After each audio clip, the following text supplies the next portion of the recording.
একজন আতর ব্যবসায়ী ছিলেন। তার মেয়ের বিয়ে হলো চামড়া রংকারীর সাথে।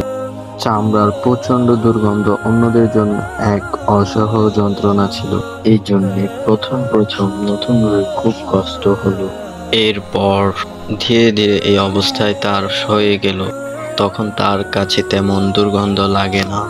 একদিন লোকজনের সাথে তার কথা হচ্ছিল। এক পর্যায়ে সে বলল, আগে এ বাড়িতে প্রচুর দুর্গন্ধ ছিল, কিন্তু এখন আর তা নেই। দুর্গন্ধ সব চলে গেছে। আসল কথা হলো, দুর্গন্ধ দূর হয়নি, বরং সেই দুর্গন্ধ অন্তর্ভুক্ত হয়ে গিয়েছে। এটাকেই সেই দুর্গন্ধ চলে গেছে বলে ধরে নিয়েছে। আমাদের অবস্থাও এমনই।